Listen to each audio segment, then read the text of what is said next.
டீனேஜில் அவங்களுக்கு வந்து ஹார்மோனல் இம்பேலன்ஸ்ன்றது ரொம்ப அதிகமாக இருக்கும் நீங்கள் சொன்ன மாதிரி. அது இல்லாமல் அவங்க வந்து எமோஷ்னல் பிரெயின் தான் யூஸ் பண்ணுவாங்களே தவிர லாஜிக்கே அவங்களுக்கு இருக்காது. 25 years ஆனால் தான் நம்ம பிரெயின் ஃபுல்லி டெவலப்பே ஆகும். அப்போ தான் நமக்கு வந்து லாஜிக்குன்றதே வரும். சப்ரெஷன்ன்றது பார்த்திங்கன்னா இட்ஸ் நெவர் ஹெல்த்தி. நம்மளோட 99% ஆஃப் டிசார்டர் எல்லாமே மென்டல் ஹெல்த் இஷ்யூஸ்லேருந்து தான் வருதுன்னு சொல்கிறாங்க. That is any sort of physical issue, கேன்சர்லேருந்து ஹார்ட் அட்டாக்லேருந்து ஸ்ட்ரோக்லேருந்து மேஜர் எந்த இஷ்யூவாக இருந்தாலுமே அது வந்து எமோஷ்னல் ரீசன்ஸ் தான். மோஸ்ட் இதில் வந்து கம்யூனிகேட் பண்ணாலே மோஸ்ட்டாக 90% ஆஃப் ப்ராப்ளம்ன்றது முடிஞ்சிடும். ஏன்னா நம்ம ஒரு விஷயம் உள்ளேயே வச்சுட்டு இல்லாமல் நம்ம இன்னொருத்தர்கிட்ட போய் சொல்கிறப்போ we are giving an opportunity. அவங்க சைடு என்ன இருக்குன்றதை நம்ம கேட்குறோம். அவங்க சைட்லேருந்து நம்ம கிடைக்கலனா கூட நான் சொல்லிட்டேன்ல அப்படின்ற ஒரு ஸ்பேஸ்லேயே நமக்கு அது கொஞ்சம் கிளியர் ஆகும். ஸோ மேல் லோன்லினஸ்ன்றது நிறைய பேர் இதை பற்றி பெருசாக பேச மாட்டுறாங்க. ஏன்னா அது அப்படி தானே அப்படின்ற ஒரு ஜென்ரலைசேஷன்ன்றது அது ஆயிடுச்சு. ஸோ அதுவுமே ஒரு மேஜர் கன்சர்ன்.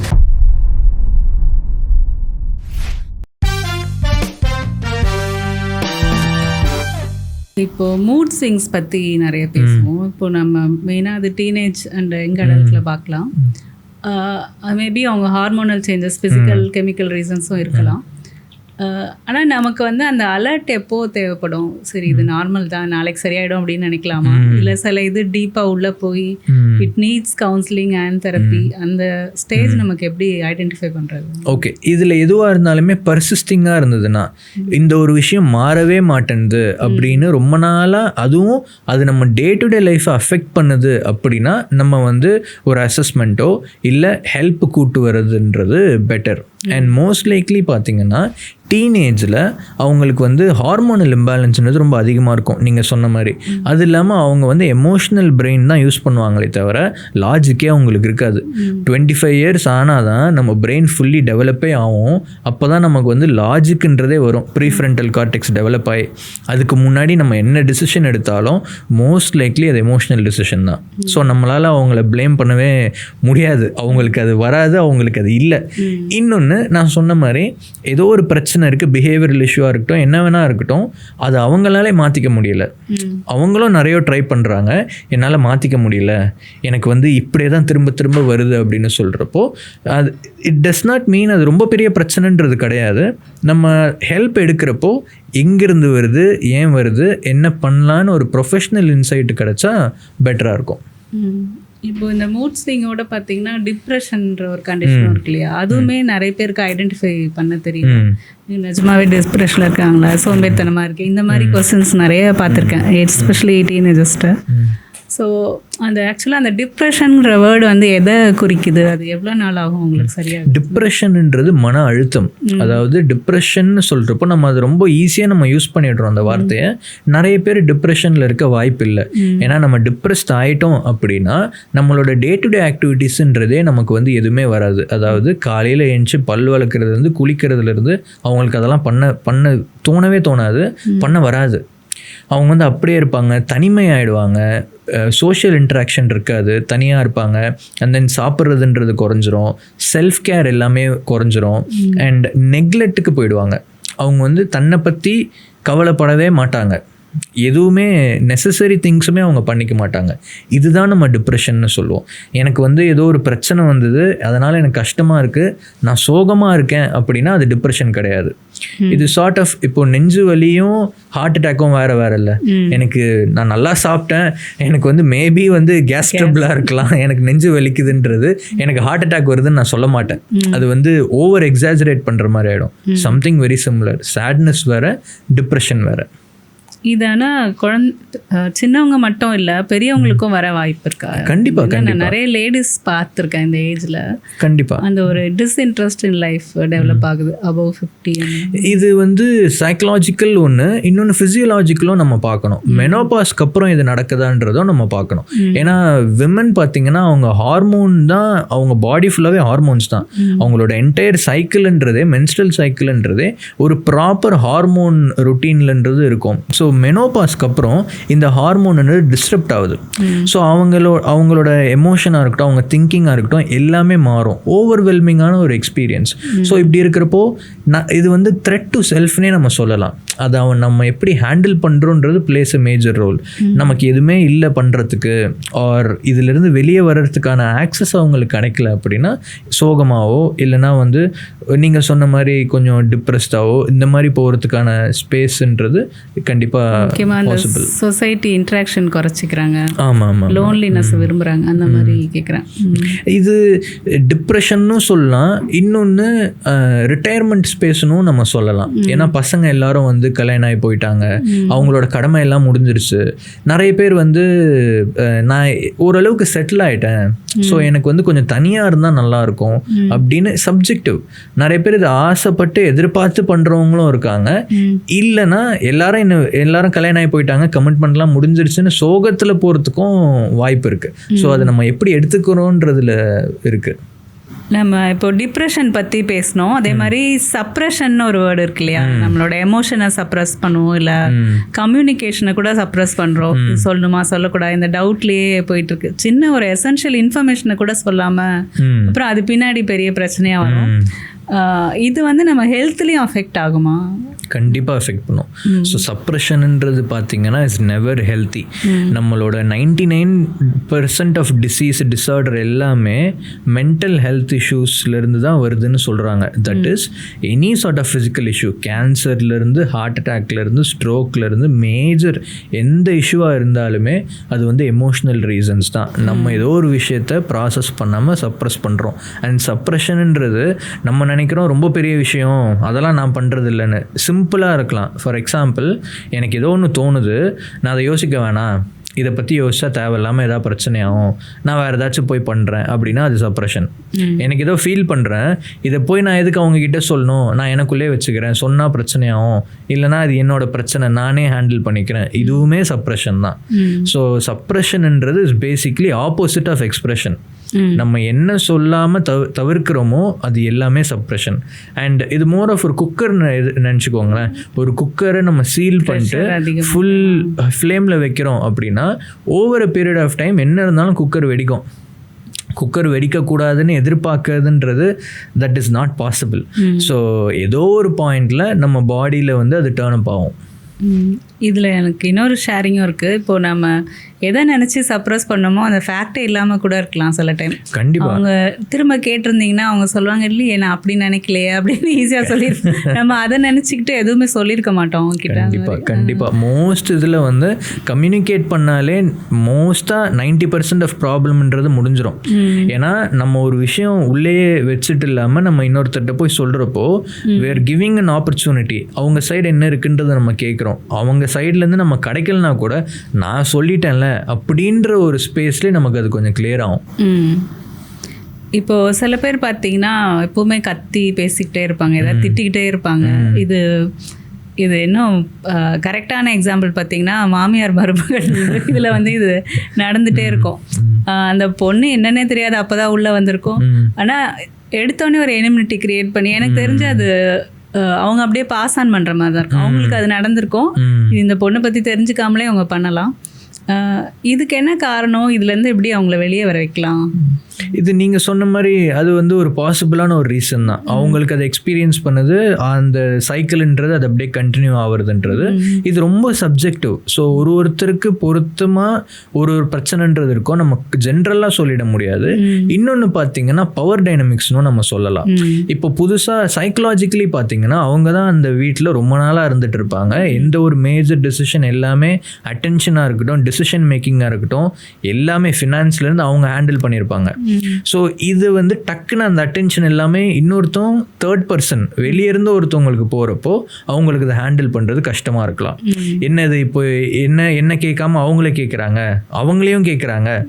ஸோ எனக்கே எல்லாமே வரப்போ அது டக்குன்னு 40 இயர்ஸ்க்கு அப்புறம் 50 இயர்ஸ்க்கு அப்புறம் ஷேர் பண்ணுறது கஷ்டம். ஸோ அப்படி இருக்கிறப்போ பவர் டைனமிக்ஸில் இல்லை நான் தான் வந்து இங்கே வந்து நான் எல்லாமே என்ன கேட்டு தான் நடக்கணுன்ற ஸ்பேஸில் டாமினேட் பண்ண சான்ஸ் இருக்குது. Again this is once example. இந்த மாதிரி சப்ஜெக்டிவாக என்ன வேணாலும் இருக்கலாம்.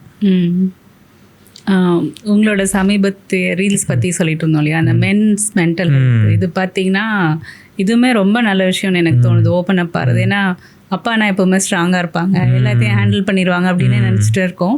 பட் அவங்களுக்கும் ஒரு அழுகிற மொமெண்ட் இருந்திருக்கலாம். ஸோ இதை பற்றி பேசுகிறது ரொம்ப நல்ல விஷயம். எப்படி உங்களுக்கு அந்த இது தோணுச்சு இது ஸ்டார்ட் பண்ணணும் அப்படின்ட்டு? இல்லை, நான் இப்போ ரீசெண்டாக வந்து ரொம்ப நாளாக இதை நான் பற்றி பேசணுன்ற ஒரு எண்ணம் எனக்கு எப்பயுமே இருந்தது. அண்ட் நம்ம பாட்காஸ்ட் ஸ்டார்ட் பண்ணும்போது ஃபஸ்ட்டு டாப்பிக்கே மென்ஸ் மென்டல் ஹெல்த் தான் நான் இனிஷியேட் பண்ணேன். அது இல்லாமல் இப்போ ரீசெண்டாக நீயானால கூட ஒரு ஃபேமஸாக ஒரு ரீல் வந்தது. ஒருத்தர் சொல்லியிருப்பாரு, நான் எப்படி இருக்கேன்னு கூட கேட்கறதுக்கு ஆள் இல்லை. ஸோ மேல் லோன்லினஸ்ன்றது நிறைய பேர் இதை பற்றி பெருசாக பேச மாட்டுறாங்க. ஏன்னா அது அப்படி தானே அப்படின்ற ஒரு ஜென்ரலைசேஷன்ன்றது அது ஆயிடுச்சு. ஸோ அதுவுமே ஒரு மேஜர் கன்சர்ன். ரீசெண்டாக நிறைய பேர் ஓப்பன் அப் ஆகுறாங்க. கிளைண்ட்ஸுமே பார்த்தீங்கன்னா நிறைய மேல் கிளைண்ட்ஸ்ன்றது ரீச் அவுட் பண்ணுறாங்க. அண்ட் இந்த ஜென்ரேஷனில் அவங்க கேர்ள் ஃப்ரெண்ட்ஸாக இருக்கட்டும், இல்லை அவங்க பார்ட்னர் கூப்பிட்டு வராங்க. ஸோ அதுவுமே இஸ் வெரி வெரி ஹெல்த்தின்றது நான் பார்க்குறேன். ஏன்னா முன்னாடி சொல்லுவாங்க ஒரு விமன் தான் வீட்டோட பின்னு, அவங்கள சுற்றி தான். எனக்கு தெரிஞ்சு மென்னும் அப்படிதான், அவங்கள ரொம்ப இக்னோர் பண்ணுறோமோ மென்டல் ஹெல்த் விஷயத்தில் சொல்கிறேன். அவங்க ஸ்ட்ராங்கு நினச்சிட்டே அவங்கள அப்படியே விட்டுறோம். பட் அவங்களுக்கும் சால்வ் பண்ண வேண்டிய இஷ்யூஸ் நிறைய இருக்கலாம் இல்லையா? கண்டிப்பாக. ஃபர்ஸ்ட் அண்ட் ஃபார்மோஸ்ட் மேக்ஸிமம் பார்த்தீங்கன்னா நம்ம எல்லாருமே ஹியூமன்ஸ். ஸோ அழுவுறதுன்றது ஆம்பளை புள்ள அழக்கூடாது, இல்லை அழுதா ஸ்ட்ராங் இல்லைன்றதெல்லாம் சும்மா இட்ஸ் அ பேசிக் எமோஷன். நீ வந்து ஆம்பளை பையன் உனக்கு பசிக்கக்கூடாதுன்னு சொன்னால் நம்ம வந்து லூஸ் மாதிரி பேசுகிற அப்படின்னு நம்ம சொல்லுவோம். Something very similar. ஸோ நீ ஆம்பளைன்றதுனால அழக்கூடாதுன்றது நம்ம ஃபஸ்ட்டு பண்ணுற விஷயமே அழுவது தான். பிறந்த உடனே பண்ணுற விஷயமே அழுவது தான். அதை வந்து நீ பண்ணக்கூடாதுன்னு சொல்றதுன்றது தட் இஸ் வெரி லாஜிக்கே இல்லாம மோஸ்ட் அன்ஹெல்தி திங்னா அதுதான். நம்ம கல்ச்சரில் இன்னொரு விஷயம் நான் கேட்க விரும்பினேன் வந்து மென்னோட டிபெண்டன்ஸ். இந்த ஜென்ரேஷனில் கொஞ்சம் மாறி இருக்கலாம். ஆனால் ப்ரீவியஸ் ஜென்ரேஷன்லாம் பார்த்தீங்கன்னா ஒரு டவல் எடுத்து கொடுக்க கூட அம்மா வரணும், இல்லை அம்மாவுக்கு அடுத்து ஒய்ஃப் வரணும். ஸோ நீங்கள் சொன்ன மாதிரி அந்த பவர் ஸ்ட்ரகிள்லாம் கூட அந்த டிபெண்டன்ஸால் தான் வந்தது. அப்படி இருக்கும்போது அவங்க அந்த பேசிக் லைஃப் ஸ்கில்லே கற்றுக்க மாட்டாங்க. ஒரு 2 நாள் அம்மா அவசரமாக வெளியூர் போயிட்டா கூட அந்த வீடு வந்து அவ்வளோ கேவலமாக இருக்கும். இதை வந்து ஒரு க்ளோரிஃபை தான் பண்ணுறாங்களே தவிர அது ஒரு பெரிய மேஜர் ஃபால்ட் யாருமே புரிஞ்சுக்க மாட்டேன். நோபடி இஸ் அன் எலிஜிபிள் பேச்சுலர்னு சொல்லலாம் நம்ம ஊரில். கரெக்ட். இப்போ நிறைய விஷயம் இது மாறிட்டு இருக்கு, நிறைய ஹெல்ப் பண்ணுறாங்க. இன்னொன்று பார்த்தீங்கன்னா அது கண்டிஷனிங் தான் காரணம். அந்த டைமில் இது வந்து ரொம்ப ஓகேவாக இருந்தது, இதுதான் ஸ்டாண்டர்டாக இருந்தது. ஆம்பளை பசங்க இதை பண்ணக்கூடாது, ஜெண்டர் ரோல்ஸாக இருந்தது. சமைக்கிறதுன்றது லேடிஸ் தான் பண்ணணும், இல்லைன்னா வந்து வேலைக்கு போகிறது இது எல்லாமே வந்து ஜென்ஸ் தான் பண்ணணுன்றது ஜெண்டர் ரோலாக இருந்தது. இப்போ காலம் போக போக மாறிட்டு வருது. நிறைய பேர் அப்டேட் ஆகுறாங்க. இப்போ நிறைய பேர் வந்து ப்ரெக்னன்சி டைம்லையாக இருக்கட்டும், இல்லை ஜென்ரலாக குக்கிங்கில் ஹெல்ப் பண்ணுறது, இது எல்லாமே இன்க்ரீஸ் ஆகுது. நல்ல விஷயம்தான். இப்போ பார்த்தீங்கன்னா இது வந்து லைஃப் ஸ்கில்லுன்ற அவேர்னஸ் இன்க்ரீஸ் ஆயிடுச்சு. இதுக்கு முன்னாடி வரைக்கும் இல்லை இது என் வேலை கிடையாதுன்னு இருந்தது. இப்போ வந்து ஓகே இது நான் வந்து கற்றுக்கணும். அது இல்லாமல் இப்போ நிறைய பேர் வந்து ஆப்பர்ச்சுனிட்டிஸ்ன்றது இன்க்ரீஸ் ஆகுது. வேறு ஊரில் போய் ஸ்டே பண்ணுறாங்க, வெளியே போகிறாங்க, வராங்க. ஸோ தள்ளப்படுறாங்க. நான் வந்து எனக்கு சமைச்சிக்கணும், நான் வந்து என் ட்ரெஸ்ஸை துவைக்கணும், நான் இதெல்லாம் நான் பார்த்துக்கணுன்ற ஒரு ஸ்பேஸில் வர்றதுமே பிளேஸ் அ மேஜர் ரோல். இது ஏன் எனக்கு ஒரு பெரிய கொஸ்டினாக பிளாக்காக தோணுச்சு அப்படின்னா, இப்போது ஒரு லவ் பண்ணுறதுக்கு நீங்கள் அம்மா அப்பாட்ட பெர்மிஷன் கேட்கல, இல்லை உங்களுக்கு பிடிச்ச ஒரு ஃப்ரெண்ட்ஸோட சுற்றுறதுக்கு தெரிஞ்சோ தெரியாமலோ போகிறீங்க. ஆனால் இந்த வீட்டில் வேலைன்னு வரும்போது மட்டும் இது எங்கள் அம்மா சொல்லலை. அது ஏன் அந்த டவுரி விஷயத்துலயே நான் பார்த்துருக்கேன். அது எங்கள் அம்மா கேட்டாங்க, எங்கள் அப்பா கேட்டாங்க, இப்படியே தான் போகுமே தவிர நீ அதில் லாஜிக்கலாக யோசி. மற்ற எல்லா விஷயத்துலையும் ஃபினான்ஷியலாக அஃபிஷியலாக எல்லாமே பண்ண தெரியுது. இது ஏன் வரலங்கிறது தான் எனக்கு. இது வந்து சப்ஜெக்டிவான ஒரு விஷயம். அண்ட் அகெயின் அக்கௌண்டபிலிட்டி நம்ம எடுத்துக்கணும். அதாவது ஆமாம், இது வந்து ஓகே எனக்கு இது வந்து வரலை அப்படின்றத சொல்லாமல் நம்ம வந்து காரணம் தேடுறோம். ஏன்னா வந்து அது நான் சொன்னால் நான் எங்கே தப்பாகிடுவேனோ, அங்கே நான் தப்பாக ஆக வேணான்னு நான் யோசிப்பேன். I want to look good. So எனக்கு இது தெரியல அப்படின்றத விட மோஸ்ட்டாக எங்கள் அம்மா வந்து எனக்கு சொல்லி கொடுக்கல, இட்ஸ் பிளேம். நான் வந்து அவங்களால தான் எனக்கு இது வரலை அப்படின்றது. பட் அப்படி கிடையாது. சரி, நம்ம பேரண்ட்ஸ்ன்றது இஸ் பார்ட் ஆஃப் லைஃப். எங்கள் அப்பா அம்மா தான் என்னை வளர்த்தாங்களான்னு பார்த்தா சத்தியமாக கிடையாது. என் பாதி லைஃப்பில் எனக்கு என்ன நடந்ததுன்னு அவங்களுக்கு தெரியவே தெரியாது. நான் சொன்னால் தான் தெரியும்.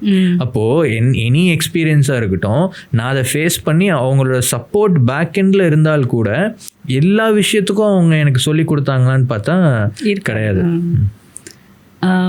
இன்னொரு கொஸ்டின் வந்து இப்போது தெரப்பி போகிறோம், நம்ம நினைக்கிற பெனிஃபிட் வருமா, ஹீலிங் கம்ப்ளீட்டாக கிடைக்குமா, இல்லை ஏதோ ஒன்று ஓப்பன் அப் ஆகி இன்னும் மோசமாயிடுமா, இந்த பயம் நிறைய பேர்கிட்ட இருக்குது. போயிட்டு பாதியில் நின்னவங்களும் இருக்காங்க. ஸோ இது எப்படி பார்க்குறீங்க? Okay, very beautiful question. இது வந்து ரொம்ப சப்ஜெக்டிவான ஒரு விஷயம். ஒன் திங் இஸ் ஹீலிங்ன்றது கண்டிப்பாக நடக்கும். அது இல்லாமல் அந்த பர்சனோட மீனிங் என்னன்னு பார்க்கணும். அவங்களுக்கு ஹீலிங்னா என்ன? இப்போ எனக்கும் எங்கள் அப்பாவுக்கும் பிரச்சனை அப்படின்னா நான் வந்து எங்கள் அப்பா வந்து தப்புன்னு நான் சொல்கிறேன். நான் வந்து எங்கள் அப்பாவை தப்பு இல்லை, எங்கள் அப்பா சைடு எனக்கு புரியுது, எங்கள் அப்பாவை நான் ரைட் ஆக்கிட்டேன் அப்படின்னா அது வந்து எனக்கு ஹீலிங்காக இருக்கலாம். இன்னொருத்தருக்கு வந்து எங்கள் அப்பா வந்து தப்பு, எங்கள் அப்பா கிட்ட நான் எதுவுமே பேச வேணாம், நான் வந்து கம்ப்ளீட்டாக டிட்டாச் ஆகணும், அப்படி அவர் விட்டு நான் தனியாக போனால் தான் எனக்கு ஹீலிங், ஆனால் என்னால் அதை பண்ண முடியலை அப்படின்றாங்க. தெரப்பி போனதுக்கப்புறம் அவங்களுக்கு அந்த காரணம் ஏன்னு தெரிய வருது. அண்ட் ஓகே, அதுக்கப்புறம் தே ஆர் டிசைடிங் நான் வந்து தனியாக போகிறேன்னு டிசைட் பண்ணுறது. ஸோ எனிவேர் ஷிஃப்ட் ஹேப்பன்ஸ், ஏதோ ஒரு மாற்றம் அவங்க லைஃப்பில் வர்றதுன்றது ஒரு ஹீலிங் தான். அண்ட் நிறைய பேர் வந்து பாதியில் ஸ்டாப் ஆகிறது, இல்லை எனக்கு வேறு ஏதாச்சும் ட்ரிகர் ஆகுமா, இதெல்லாம் ஆகிறதுக்கு கண்டிப்பாக வாய்ப்பு இருக்குது. ஆனால் இதை நம்ம எப்படி ஹேண்டில் பண்ணுறோன்றது plays a major role. Therapy கவுன்சிலிங்ன்றது சில சமயத்தில் கன்ஃபரண்டிங்காக இருக்கும். எனக்கு இப்போது நான் வந்து என் கேர்ள் ஃப்ரெண்ட் கூட ஒரு பிரச்சனை, என் பார்ட்னர் கூட பிரச்சனை அப்படின்னு என் தெரப்பி கொண்டு போகிறேன் அப்படின்னா, உங்கள் சைல்ட்ஹுட்டில் என்ன ஆச்சு, அவர் உங்கள் ரிலேஷன்ஷிப் வித் யுவர் மதர் எப்படி இருந்தது, நீங்கள் உங்களோட பேரண்ட்ஸோட மேரேஜை நீங்கள் எப்படி பார்த்தீங்க. ஏன்னா மோஸ்ட் லைக்லி 0 to 5 நான் என்ன பார்க்குறேன், 0 to 10 நான் என்ன எக்ஸ்பீரியன்ஸ் பண்ணுறேன்றது தான் என்னோட மொத்த லைஃப்லேயே அது கண்டினியூ ஆகும். ஸோ இப்படி வரப்போ நான் வந்து என் பார்ட்னர் பிரச்சனைன்னு வந்தால் என்கிட்ட பிரச்சனை இருக்குதுன்னு சொல்கிறாங்களேன்றதே எனக்கு கன்ஃபரண்டிங்காக இருக்கும். அதை நம்ம எப்படி அக்செப்ட் பண்ணிக்கிறோம், அது நமக்கு முடியுதா, அண்ட் நிறைய விஷயம் நமக்கு ஓப்பன் ஆகும். இப்போ நம்ம ஏதோ ஒரு விஷயத்தை பற்றி பேசுகிறப்போ ஒருத்தவங்க ஏதாவது ஷேர் பண்ணுவாங்க, எனக்கு சின்ன வயசில் இந்த மாதிரி நடந்ததுன்னு, நமக்கு ஏதோ ஒரு மெமரி ஓப்பன் ஆகும், ஆமாம் எனக்கும் இந்த மாதிரி ஒன்று நடந்திருக்கு.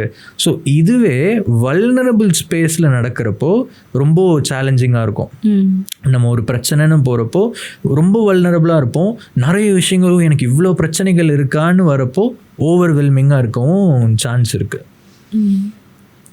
இப்போது நம்ம நிறைய ஹேபிட்ஸ் நீங்கள் சொன்ன மாதிரி பேரண்ட்ஸோட தான் அப்படியே நம்ம எமுலேட் பண்ணுற மாதிரி இருக்கும்.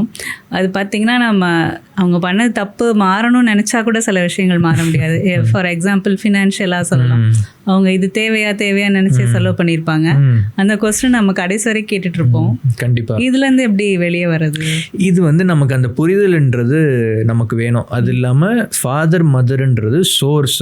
ஸோ நம்ம அப்பா அம்மான்றது எமோஷ்னலி ப்ரெசண்ட்டாக இருக்காங்க இல்லை ஃபிசிக்கலி ப்ரெசண்ட்டாக இருக்காங்க இல்லை, அவங்கள வந்து நம்ம எந்த இடத்துலலாம் தப்பாக்குறோமோ அங்கெல்லாம் நம்ம சரியாக்கணும். நம்ம அவங்கள ரைட்டுன்ற ஸ்பேஸில் மாற்றணும். ஏன்னா நம்ம ஏதோ ஒரு ஸ்பேஸில் ரெசிஸ்ட் பண்ணுறோம், இது வந்து தப்பு. ஃபார் எக்ஸாம்பிள், இப்போ எனக்கு எங்கள் அப்பா கிட்ட இருந்த பிரச்சனைன்னு பார்த்தா, எங்கள் அப்பா வந்து ஃபினான்ஸ் வந்து ஒழுங்காக செலவு பண்ண மாட்டுறாரு அப்படின்ற ஒரு தாட் எனக்கு ரொம்ப நாளாக இருந்தது. நான் வந்து when I started making money, எங்கள் அப்பா என்ன சொல்லுவாருன்னா, அவசியமாக இந்த செலவு அப்படின்றது கேட்பார். ஏதாவது ஒன்று பண்ணுறப்போ நான் பணம் சம்பாதிக்கிறப்போ எல்லாருக்கும் பண்ணிவிடுவேன். எனக்கு ஒரு செலவுன்னு வரப்போ இது பண்ணணுமா, இது அவசியமா அப்படின்னு யோசிக்கிறப்போ தட்ஸ் when I realized நான் வந்து இது எங்கள் அப்பா கிட்ட பிடிக்கலன்னா நானும் அதே தானே பண்ணுறேன். அந்த அவேர்னஸ் எனக்கு இருந்ததுனால நான் அதை மாற்றினேன். ஆனால் இதை நம்ம தினசரி வாழ்க்கையில் எல்லாரும் இதை பற்றி யோசிப்பாங்களான்னா கிடையாது. நிறைய பேர் சொல்லி நம்ம பார்க்கலாம், எங்கள் அம்மாவுக்கு 40 வயசு ஆகிறப்போ இப்படி தான் ஆச்சு, எனக்கும் அதே மாதிரி ஆயிடுச்சு.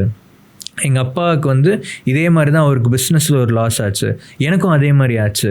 மோஸ்ட் லைக்லி இது எல்லாமே பார்த்திங்கன்னா நம்ம ஏதோ ஒரு இடத்துல ஸ்டக் ஆகிருக்கோம், அவங்கள வந்து ராங் ஆக்கியிருப்போம். அதை நம்ம ஷிஃப்ட் பண்ணோம் அப்படின்னா தானாகவே நம்மளோட லைஃப்பில் அது வந்து ஷிஃப்ட் ஆகும். இப்போது ஜென்ரலாக பேரண்ட்ஸ் ஏதாவது ஒரு சின்ன ப்ளேம் பிள்ளைங்கள சொல்கிறது பார்த்திங்கன்னா, நிறைய ஆன்லைனில் வாங்குற அப்படின்வாங்க. கடைசியில் பார்த்திங்கன்னா அவங்களும் அதே தான் பண்ணிகிட்ருப்பாங்க. அவங்கள நம்ம கொஸ்டின் பண்ணோன்னா வேறு ஒரு பதில் வரும், இது எனக்கு தேவையானது முக்கியமானது, ஆனால் நீ எல்லாத்தையும் ஆன்லைனில் வாங்குற அப்படின்ட்டு. இந்த மாதிரி உங்ககிட்ட வந்திருக்காங்க கண்டிப்பாக. சைல்டு இது நீங்கள் பார்த்தீங்கன்னா, இப்போது எனக்கு இருக்க ஏஜில் எனக்கு இருக்க ஒரு ஸ்பேஸில் எனக்கு இது அவசியம்னு நான் யோசிக்கிறேன். ஒரு 14 இயர்ஸ் ஒரு 13 இயர்ஸ் இல்லைனா 20 year old அவங்களுக்கு அந்த பாயிண்ட்ல என்ன முக்கியமோ அதுதான் வாங்குவாங்க. சார்ஜர் இருக்கு, நீ எதுக்கு பவர் பேங்க் வாங்குற, இல்லைனா பவர் பேங்க்ல இன்னொரு மேக்ஸேஃப் 2 பவர் பேங்க் வச்சிருக்கான், மேக்ஸேஃப்னு ஒன்று வாங்கியிருக்கான், எதுக்கு, எனக்கு கன்வீனியன்ட்டாக இருக்கு அப்படின்னு சொல்லுவாங்க. இப்போ அதுவே இவங்கள பார்த்தீங்கன்னா ட்ராவலுக்கு கூலர்ஸ் வாங்கியிருக்காங்கன்னா 3 கூலர்ஸ் வச்சுருப்பாங்க. எதுக்கு, நான் வந்து எனக்கு கன்வீனியண்ட்டாக இருக்குது, நான் வந்து ரொம்ப வெயில் அடித்தா இந்த கூலர்ஸ் போட்டுப்பேன். இது எல்லாமே நமக்கு வெரி சப்ஜெக்டிவ். நம்மளும் கண்டிப்பாக பண்ணுவோம். நம்மளோட சைல்டு பண்ணுறப்போ நம்மளால் அதை அக்செப்ட் பண்ணிக்க முடியல, வேற ஒன்றும் இல்லை, சிம்பிளாக சொல்ல போனால். உங்களோட கரியரை வந்து எப்படி டிசைட் பண்ணீங்க? இந்த ப்ளஸ் எனக்கு இன்னொரு கொஸ்டின் என்னென்னா, இந்த கரியர் நம்ம கரெக்டாக தான் எடுத்திருக்கோம், நம்ம யாரோட சொன்ன ப்ரெஷருக்கும் ஈல்ட் ஆகலை அப்படிங்கிற மோமெண்ட்டும் உங்களுக்கு வந்திருக்கா? கண்டிப்பாக. ஸோ நான் வந்து ஆக்சுவலாக டாக்டர் ஆகணுன்றது தான் நான் வந்து ஆசைப்பட்டேன். எங்கள் அப்பாவோட ஆசை அது, நானும் அதை வந்து ரொம்ப ஆசைப்பட்டேன். பட் அன்ஃபார்ச்சுனேட்லி நான் வந்து 12th ஒழுங்காக படிக்கல, ரொம்ப பயங்கரமாக ரிபல்லிங்க, அதனால் மார்க் பெருசாக வரல. நான் வந்து என்ன ஆகக்கூடாதுன்னு எனக்கு தெரியும், தட் இஸ் இன்ஜினியரிங் நான் போகவே மாட்டேன் அப்படின்றது. நான் எங்கள் அப்பா கிட்ட சண்டை போட்டேன். எங்கள் அப்பா வந்து ப்ரொஃபஷ்னல் கோர்ஸ் போன்னு சொல்கிறப்போ முடியாது, எனக்கும் மேக்ஸுக்கும் ஆகாது, இன்ஜினியரிங் நான் எடுக்கவே மாட்டேன்னு சொல்லிட்டு சயின்ஸ் பிடிக்கும்ன்றதுனால சைக்காலஜி நான் எடுத்தேன். அண்ட் இதில் வந்ததுக்கப்புறம் இன்ட்ரெஸ்ட்ன்றது ரொம்ப அதிகமாகிடுச்சு. ஸோ இதில் இந்த ப்ரொஃபஷன் வந்ததுக்கப்புறம் இட்ஸ் மோர் ஆஃப் பேஷன்ன்றது எனக்கு ரொம்ப அதிகமாகிடுச்சு யூஜி அண்ட் பிஜிலாம் பண்ணுறப்போ. ஸோ என்னோடய பேஷனை வந்து ப்ரொஃபஷனாக மாற்றிட்டேன் நான். இதில் உங்களுக்கு எதாவது நல்ல மொமெண்ட் கிடச்சிருக்கா? ஓகே, நம்மளை இன்னைக்கு ஒரு இது பண்ணி நமக்கு ஒரு சொல்யூஷன் ஒருத்தர் கிடச்சிது, அது ஹாப்பியாக இருக்குது அப்படிங்கிற. கண்டிப்பாக. ஸோ கிளைண்ட்ஸ் கூட ஒர்க் பண்ணுறப்போ அவங்க ஒரு விஷயம் ஷிஃப்ட் ஆகுதுன்னு சொல்கிறப்போ, இல்லை இது ரொம்ப எம்பவரிங்காக இருக்கும் நமக்கு. ஓகே, அவங்களுக்கு ஒரு விஷயம் மாறி இருக்குது, அவங்க இந்த இடத்துல ஹீல் ஆகிருக்காங்க அப்படின்னு சொல்கிறப்போ அது ஒரு ட்ரைவ் தான். சரி, ஓகே, நம்மளை புஷ் பண்ணோம், இதை நம்ம பண்ணலாம் அப்படின்னு. ஸோ யா, இப்போ வந்து ஒருத்தர் ஒரு பேரண்ட்டே இருக்கட்டும், அவங்க ஒரு கம்ப்ளைண்ட் பண்ணுறாங்க குழந்தைய பற்றி, இந்த குழந்தை மாறணும் அப்படின்னு நினைக்கிறாங்க. ஆனால் நீங்கள் வந்து பேரண்டிங்கில் தான் அது மிஸ்டேக் அப்படின்னு பாயிண்ட் அவுட் பண்ணுறீங்க. ஸோ அதை அவங்க எப்படி எடுத்துக்கிறாங்க? டிபெண்ட்ஸ். அவங்களுக்கு வந்து ஷாக்கிங்காக இருக்கும் அது. இன்னைக்கு நான் வந்து பர்ஃபெக்ட் அப்படின்றது நிறைய நான் கேட்பேன். நான் வந்து எல்லாமே ஒழுங்காக பண்ணுறேன், நான் எல்லாமே பண்ணுறேன், அதுவே வந்து அவசியமானு நம்ம யோசிக்கணும். சைல்டு கேட்காதது நம்ம பண்ணுறப்போ கூட அது அவசியம் இல்லை. நீங்கள் சைல்டுக்கிட்ட கேட்டிங்கன்னா நான் கேட்கவே இல்லை, அவங்க பண்ணாங்க, நான் பண்ணுறப்போ நீ அதை வாங்கிக்கிட்டல, நீங்கள் கொடுத்தீங்க நான் வாங்கிக்கிட்டேன் அப்படின்வாங்க. ஸோ அந்த மாதிரி நம்ம ஓவர் பர்ஃபெக்டாக இருக்கணும்னு நினைக்கவே கூடாது. நான் பேரண்ட்ஸ் கிட்ட சொல்கிறது ஒரே விஷயம்னா அதுதான், நீங்கள் பர்ஃபெக்ட் பேரண்ட்டாக இருக்கணும்னு தயவு செய்து யோசிக்காதீங்க. ஃபர்ஸ்ட் அண்ட் ஃபார்மோஸ்ட் உங்களால் இருக்க முடியாது. ஏன்னா பர்ஃபெக்ட் பேரண்ட்ன்றது நீங்கள் ஒன்று நினைப்பீங்க, உங்கள் சைல்டுன்றது வேற ஒரு வெர்ஷன்ன்றது எதிர்பார்க்கும். ஸோ அது வந்து நம்மளால் இன்னொரு ஹியூமனை சாட்டிஸ்ஃபையே பண்ண முடியாது. That is not possible. So பர்ஃபெக்டாக இருக்கணுன்றதை விட்டுட்டு நான் பேரண்ட்டாக இருக்கணும்னு இருங்க. I am present for you, வேறு எதுவுமே தேவையில்லை. தானாகவே சைல்டுன்றது வளர்ந்துடும். நீங்கள் வளர்க்குறதுன்ற கான்செப்டே கிடையாது. யாராக வேணா இருக்கட்டும், என்னையே எடுத்துக்கோங்க, எங்கள் அப்பா அம்மா தான் என்னை வளர்த்தாங்கன்னு பார்த்தா கிடையாது. 99% என் வாழ்க்கையில் என்ன நடந்ததுன்னு அவங்களுக்கு தெரியவே தெரியாது, நான் சொன்னாதான் தெரியும். அப்போ அவங்களோட ப்ரெசன்ஸுன்றது இருந்தது. அண்ட் என்னோட லைஃப் எக்ஸ்பீரியன்ஸ் மூலமா, எக்ஸ்போஷர் மூலமா நான் வளர்ந்துட்டேன். அவங்க சப்போர்ட்லாம் கண்டிப்பாக இருந்தது, ஃபினான்ஷியலி, எமோஷ்னலி, ஃபிசிக்கலி எல்லாமே இருந்தால் கூட அவங்க தான் என்னை ஃபுல்லாக வளர்த்தாங்கன்னு பார்த்தா கிடையாது. ஸோ இது வந்து நிறைய பேரண்ட்டுக்கு அக்செப்ட் பண்ணிக்கிறதுக்கே சேலஞ்சாக இருக்கும். ஓகே, திங்க் எல்லா கொஸ்டின் முடிஞ்சிச்சு. Thank you for the discussion. Thank you Maheswari.